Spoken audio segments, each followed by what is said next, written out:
Welcome to another show. This is my second look at underrated horror films for this Halloween season. I hope you find what you're looking for. I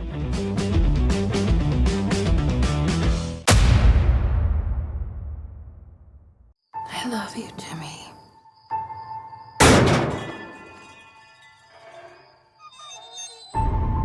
What is that?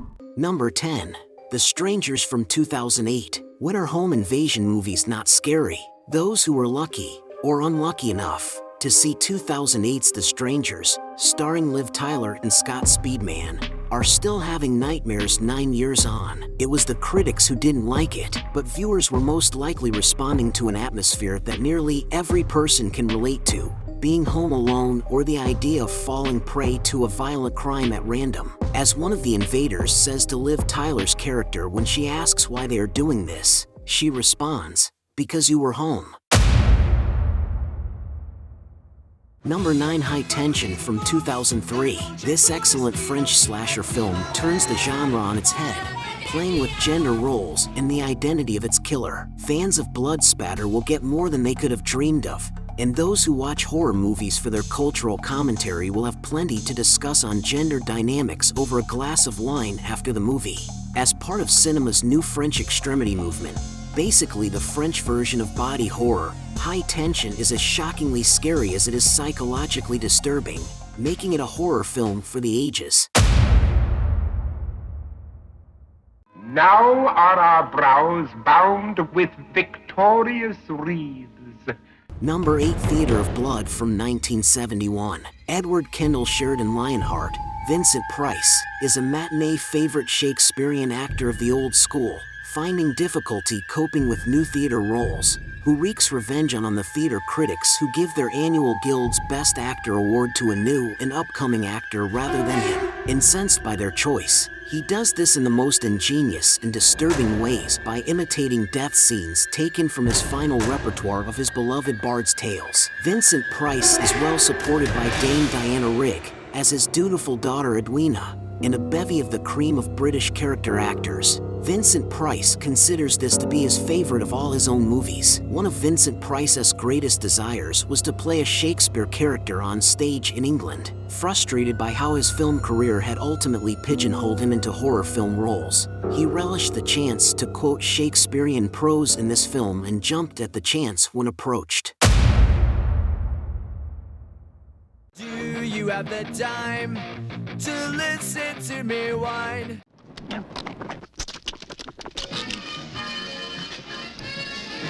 What's in the basket? My brother. Number 7. Basket Case from 1982. Charming country bumpkin Dwayne Bradley takes a motel room in New York with a basket and a backpack. In a flashback sequence, we learn the basket contains his surgically removed Siamese twin, who is not only so physically deformed the doctors hesitated to consider him a human, but is also the vindictive driver behind their trip, with the purpose of killing off all those he blames. But in one of those doctors' offices, Dwayne gets his first ever date with the receptionist and wants to start a positive life. When the freak twin escapes, the scene is set for a grim finale. According to writer-director Frank Henenlotter, he was emboldened to make the movie because he believed that nobody would ever see it. He claims to have been horrified when it became a success. More than 30 years after its initial release, it remains a cult classic among horror fans.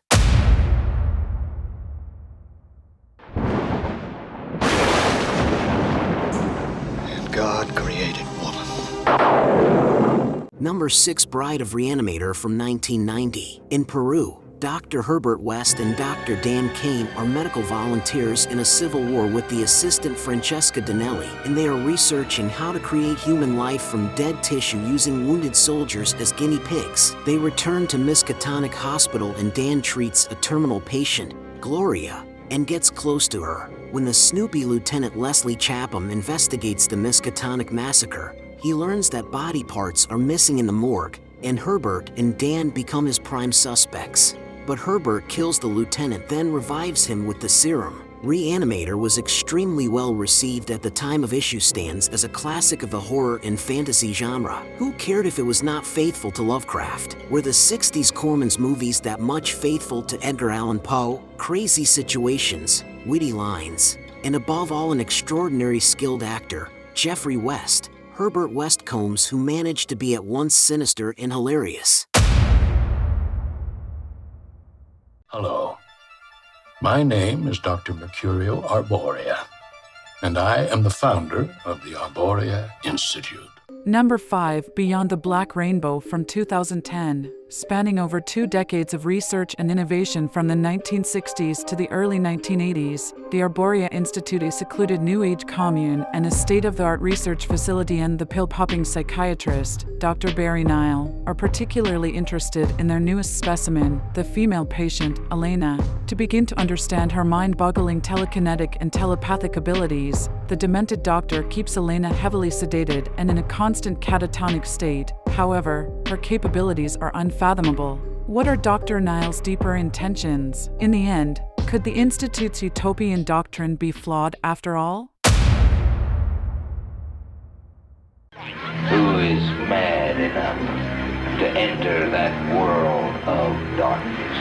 Number 4, The Funhouse from 1981. The Funhouse is an almost undefinable horror gem from master Tobe Hooper. Our guess as to why it never received its due is because it followed Texas Chainsaw Massacre, and no director could follow that film with an equal or better one. It's part slasher / part monster movie, and even a little paranormal in ambience. While it might be a fun early 80s romp, The Funhouse is a pleasingly dark little nightmare, with at least a few scenes so gritty and disturbing they'll sit with you long after viewing. Carnivals are so very ripe for horror, and seemingly underused, and this is the greatest carnival set horror after Carnival of Souls. Kane disappeared 2 months ago without a trace. He's the guy that writes horror books. You can forget about Stephen King. Kane outsells them all. Number 3, In the Mouth of Madness. In the Mouth of Madness is one of John Carpenter's greatest works that hardly receives its shine. It plays out as though Carpenter didn't care anymore, and simply wanted to wedge in every possible element of horror. We often overuse the term Lovecraftian, but In the Mouth of Madness most definitely borrows from the ideas of Lovecraft. This film is the perfect blend of scary madness. From brutal murders to grotesque monsters, to infuriatingly eerie children, In the Mouth of Madness has it all. It also has, in our opinion, one of the most haunting scenes out there, which is the elderly man / child pedaling his bike down an empty rural road late at night. It might not creep out modern horror audiences quite as badly as it does me, but we appreciate the sick horror of it. You and me are going out tonight. Wear something cute, okay? You always do what Jennifer tells you to do. It's just that I like the same things that she likes. Number 2, Jennifer's Body from 2009. Jennifer's Body has a small but loyal following who often claim this is one of the most underrated horror movies out there, making it a perfect addition to this list. Megan Fox plays Jennifer Check, the popular girl in school. Her best friend, Anita Needy Lesnicki, perfectly portrayed by Amanda Seyfried, is a quiet nerd who has some hidden feelings for her friend. Jennifer is infatuated with a local emo band, who end up sacrificing her as a virgin in exchange for fame. However, the ritual ends with her being possessed, as she was not actually a virgin. The film has a perfect blend of comedy, horror, and food for thought. Instead of having a traditional final girl, Needy is the last one left, and she has no intentions of leaving the horrors she witnessed behind. The inciting incident stems from the perceived value of a virgin and the demonization, literally, of a woman who didn't save herself for marriage, so it's no wonder this film is a favorite of the 2 leads. Jennifer's Body has gained more popularity in recent years, but it is still not as popular as it deserves to be.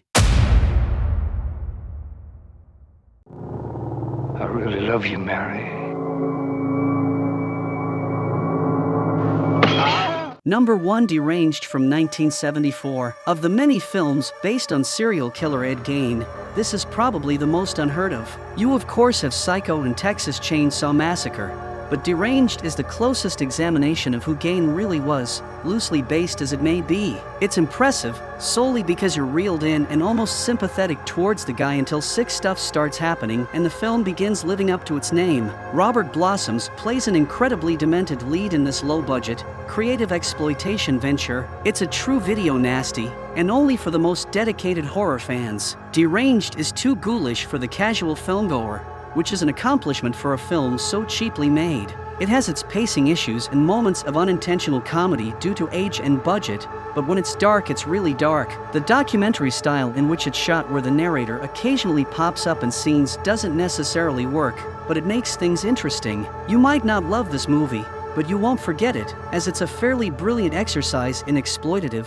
disgustingly chilling filmmaking that Blossoms makes compelling enough to stick with. That was our show for today. Our second look at underrated horror movies for this Halloween season. What did you think? Is your favorite horror film on this list? What underrated horror film is your favorite? Let me know in the comments section, and I'd be honored if you'd subscribe to my channel, share this video, and check out my own Carl Vincent Vampire Hunter franchise also in the comments section. Until next time, this is Axel, in for Kevin Given, saying live long and prosper, may the force be with you, and keep reaching for the stars.